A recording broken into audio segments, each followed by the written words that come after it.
नमस्ते दोस्तों, हिंदी ऑडियो ज्ञान में आपका स्वागत है। आज जानेगा स्टीफन हॉकिंग के बायोग्राफी। ये नाम तो आपने सुना ही होगा, तो चलिए शुरू करते हैं। मशहूर साइंटिस्ट स्टीफन हॉकिंग ने विज्ञान क्षेत्र में काफ़ी योगदान दिया है। स्टीफन हॉकिंग का जीवन शुरू से ही काफ़ी कठिनाइयों से भरा हुआ था, लेकिन फिर भी उन्होंने वैज्ञानिक बनने के अपने सपने को पूरा किया और विज्ञान के क्षेत्र में अपना अनगिनत योगदान दिया। उनके योगदान के चलते कई ऐसे चीज़ों के बारे में खोज की गई जिसकी कल्पना शायद ही पहले किसी ने की होगी। स्टीफन हॉकिंग का जन्म और उनका परिवार। स्टीफन हॉकिंग का जन्म इंग्लैंड देश में सन 1942 में हुआ था। जिस वक्त हॉकिंग का जन्म हुआ था उस वक्त द्वितीय विश्व युद्ध चल रहा था। स्टीफन हॉकिंग के माता और पिता का घर नॉर्थ लंदन में हुआ करता था, लेकिन इस युद्ध के कारण उन्हें अपना घर बदलना पड़ा और वो लंदन की एक सुरक्षित जगह पर आकर रहने लगे। स्टीफन के पिता एक चिकित्सा शोधकर्ता के रूप में कार्य कर रहे थे जिनका नाम फ्रैंक था। वहीं उनके माता का नाम इसोबेल था और जो चिकित्सा अनुसंधान संस्थान में बतौर एक सचिव के रूप में कार्य कर रही थी। हॉकिंग के माता पिता की मुलाकात चिकित्सा अनुसंधान संस्थान में कार्य करने के दौरान ही हुई थी, जिसके बाद उन्होंने शादी कर ली थी और उनके कुल 4 बच्चे थे जिनका नाम स्टीफन, फिलिपा, मैरी और एडवर्ड था। एडवर्ड उनका गोद लिया हुआ बेटा था। स्टीफन हॉकिंग के शिक्षा। स्टीफन जब 8 साल के थे तब उनके परिवार वाले सेंट अल्बान में आकर रहने लगे और यहाँ के एक स्कूल में स्टीफन का दाखिला करवा दिया गया। अपने स्कूली शिक्षा पूरी करने के बाद स्टीफन ने ऑक्सफोर्ड विश्वविद्यालय में दाखिला लिया और यहाँ पर उन्होंने फिजिक्स यानी भौतिकी पर विषय पर अध्ययन किया। जिस वक्त उन्होंने इस विश्वविद्यालय में दाखिला लिया था उस वक्त उनका आयु 17 वर्ष था। कहा जाता है कि स्टीफन को गणित विषय में रुचि थी। वो इसी विषय में अपनी पढ़ाई करना चाहते थे, लेकिन उस वक्त ऑक्सफोर्ड विश्वविद्यालय में ये विषय नहीं हुआ करता था, जिसके कारण उन्हें भौतिकी विषय चुनना पड़ा। भौतिकी विषय में प्रथम श्रेणी में डिग्री हासिल करने के बाद उन्होंने कैम्ब्रिज विश्वविद्यालय में अपनी आगे की पढ़ाई की। साल 1962 में कैम्ब्रिज विश्वविद्यालय में department of applied mathematics and theoretical physics में उन्होंने ब्रह्मांड विज्ञान पर अनुसंधान किया। साल 1963 में खराब हुई सेहत।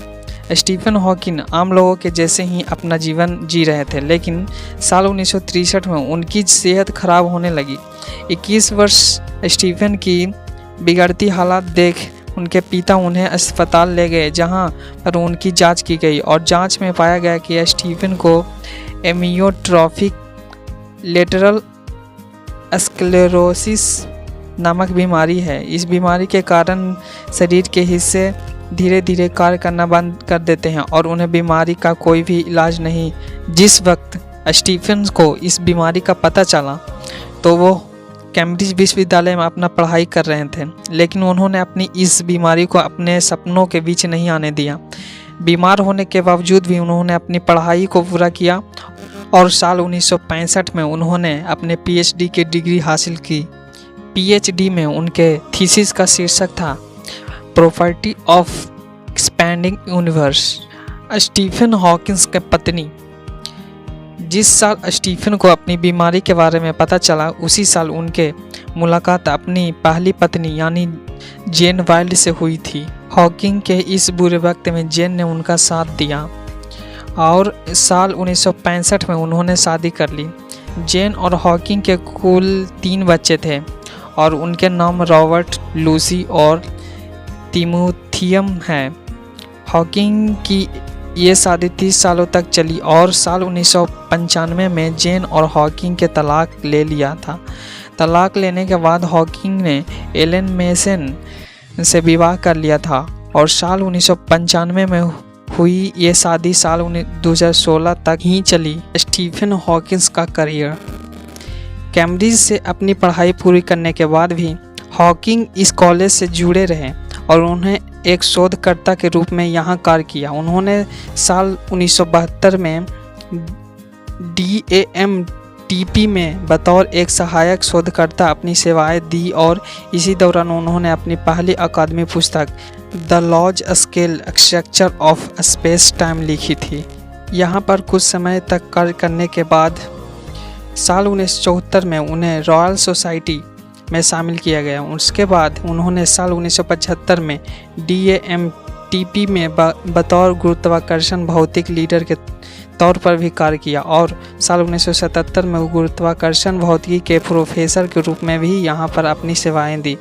वहीं उनके कार्य को देखते हुए सन 1979 में उन्हें कैम्ब्रिज के गणित के लुकासियन प्रोफेसर नियुक्त किया गया था, जो कि दुनिया में सबसे प्रसिद्ध अकादमिक पद है और इस पद पर उन्होंने साल 2006 तक कार्य किया। स्टीफन हॉकिंग के द्वारा किए गए कार्य।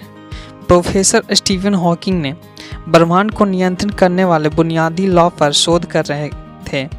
हॉकिंग ने अपने साथी रोजन पेनरोज के साथ मिलकर एक शोध किया था और दुनिया को बताया था कि अंतरिक्ष और समय ब्रह्मांड के जन्म के साथ शुरू हुई और ब्लैक होल के भीतर समाप्त होंगे। आइंस्टाइन की थ्योरी ऑफ रिलेटिविटी और क्वांटम थ्योरी का प्रयोग करके हॉकिंग ने यह भी निर्धारित कर दिया कि ब्लैक होल पूरी तरह से शांत नहीं है, बल्कि उत्सर्जन विकिरण करता है। इसके अलावा हॉकिंग ने यह भी प्रस्ताव किया कि ब्रह्मांड की कोई सीमा नहीं और विज्ञान की मदद से ये भी पता किया जा सकता है कि ब्रह्मांड की शुरुआत कब हुई और कैसे हुई थी। स्टीफन हॉकिंग के जीवन पर बनी फिल्म। साल 2014 में इन पर एक मूवी बनाई गई थी जिसका नाम था द थ्योरी ऑफ एवरीथिंग। इस फिल्म में उनकी ज़िंदगी के संघर्ष को दिखाया गया था और बताया गया था कि किस तरह से उन्होंने अपने सपनों को पूरा किया था। स्टीफन हॉकिंग की कुल संपत्ति। इंग्लैंड के कैम्ब्रिज शहर में स्टीफन हॉकिंग का खुद का एक घर है। इस वक्त उनके पास कुल $20 मिलियन की संपत्ति है। उन्होंने ये संपत्ति अपने कार्य, पुरस्कारों और किताबों के जरिए कमाई है। स्टीफन हॉकिंग की मृत्यु। हॉकिंग लंबे समय से बीमार चल रहे थे। एमियोट्रोफी लेटरल स्क्लेरोसिस बीमारी के कारण उन्होंने अपने जीवन के लगभग 53 साल व्हील चेयर पर बिताई।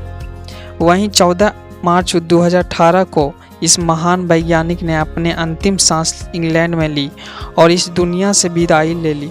लेकिन वैज्ञानिक में इनके द्वारा किए गए योगदानों को कभी भूला नहीं जा सकता है।